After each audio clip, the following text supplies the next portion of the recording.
There are a number of theorems based on a circle. It's hard to find videos in which all theorems are explained in one video, but it's your lucky day today since you did manage to find this video. And you're about to now see all basic theorems about circles in just this one video. So without wasting any more time, let's jump into the video. Come on, let's go.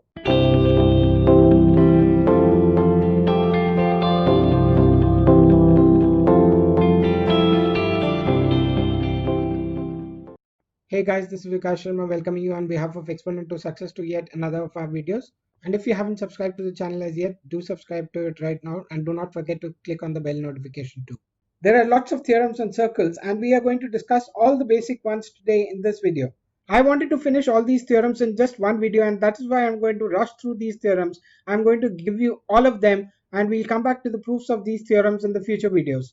The only prerequisite to this video is that you should be aware about the basic terms related to a circle or the basic terminology of a circle or the parts of a circle. And if you're still not aware about it, I've just made a video on the basic terms related to a circle. That was in fact my last video. And if you happen to miss that video, just click on the link at the top right corner of the screen and you'll be taken to the video straight away. Coming to this video, let's start with the circle straight away. So this is a circle that I have. And the first theorem says that equal chords subtend equal angles at the center. Now you know what a chord is. If I've got 2 points, so suppose I've got a line here and suppose I've got a line here such that this line is equal to this line. And let's say this is the center that I have. Let's call that O. And let's name these points also. Let's call this point line AB and let's call this CD. Now you know that AB and CD are two chords of a circle because any 2 points lying on the circumference of the circle, if they are connected, they form a line segment which is called a chord. The part of the circle which has been cut off by a chord like this part is called an arc. So here I've got two chords such that AB is equal to CD. Now the angle subtended at the center, we can find that out by again drawing two line segments here. From both these points we connect it to the center. And likewise from these 2 points also we connect it to the center. Now this forms a certain angle inside it. So we have got an angle here and we have got an angle here. Let's call this angle X and let's call this angle Y. So we can say that if AB is equal to CD, then X is equal to Y.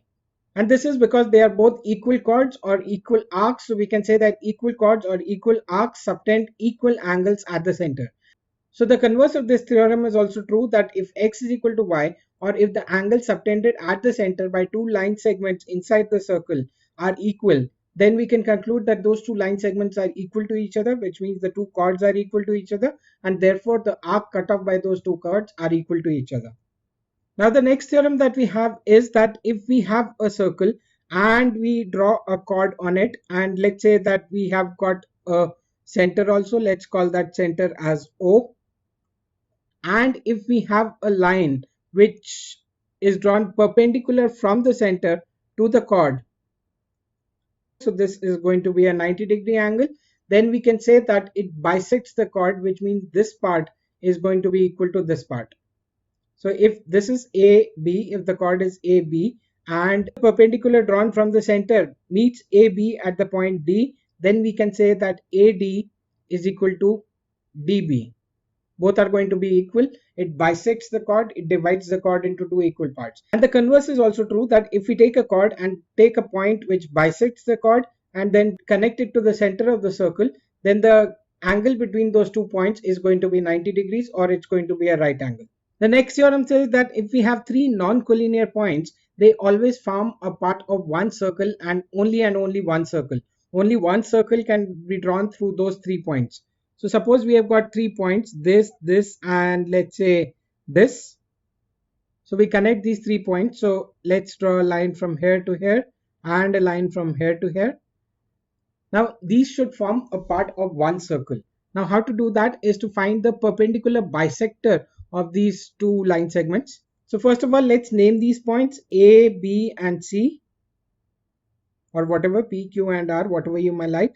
Next step is to find the perpendicular bisector of these points. So if I bisect AB and I bisect BC and I draw perpendiculars at the bisecting point. So let's say we have got a perpendicular bisector here and we have got a perpendicular bisector here.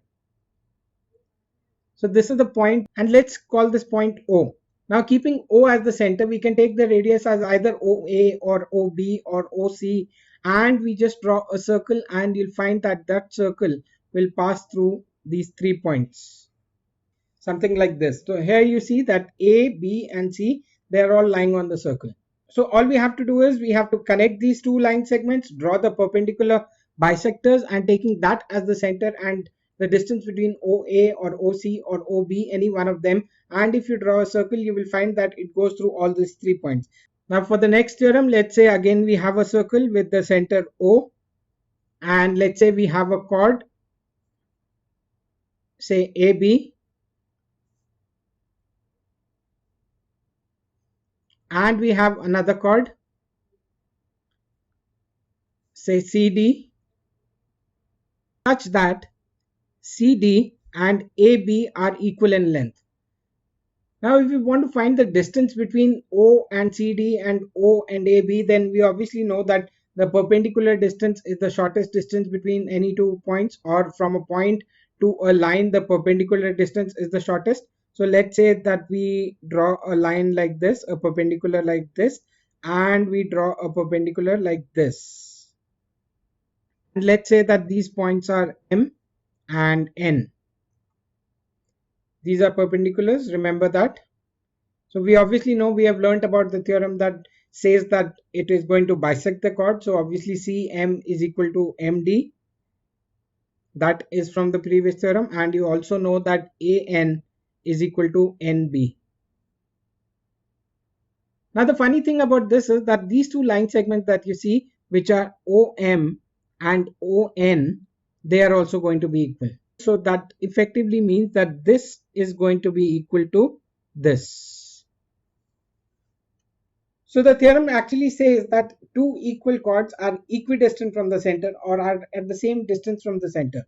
And the converse is also true, that if two chords which are equidistant from the center, then they are going to be equal in length. The chords are going to be equal in length, or the arc is going to be equal in length. For the next theorem, we again have a circle, and let's say the center is this, which is the point O, and we have 2 points on the circumference, let's say P and Q. We are going to join these 2 points from here to the center, from this point to this point, and obviously it is going to make an angle in the center. Let's call that angle as X. So we have got an arc here which is PQ. So this arc is subtending some angle at the center. And the thing is that suppose we have another point on the circumference which is R, and if we draw a line segment connecting P to R and then from Q to R, then that also is going to subtend some angle at the circumference. Let's call that angle Y.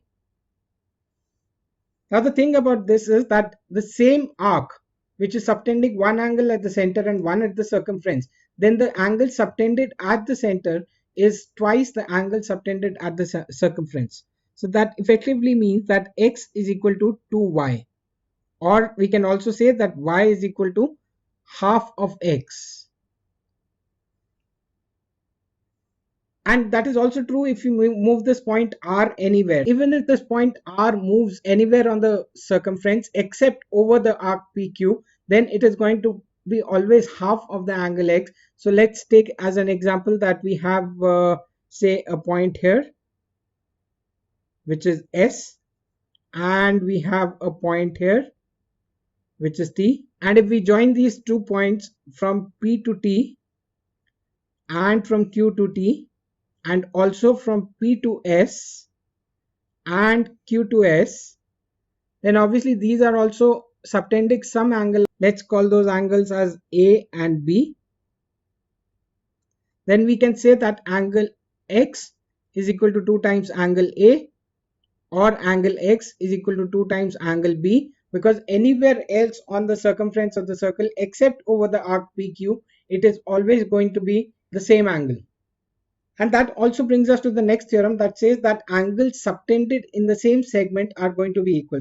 And by that I mean that if we have a line segment from P to Q like this, then it cuts off the circle in 2 segments. One is this small segment over here, and one is this large major segment over here. Now in the major segment that you see, there are three angles which are y, a and b. They are all angles in the same segment, and from the same 2 points p, q, from the same chord or from the same arc, angles in the same segment, they are all going to be equal, which effectively means that x is equal to 2 times a, which will be equal to 2 times y, which will be equals to 2 times b, or we can say that a will be equal to b, which will be equal to y. And the same theorem also brings us to another theorem, that if we have got a circle like such which has the center a, and we draw a diameter to the circle, so let's say the diameter is like this.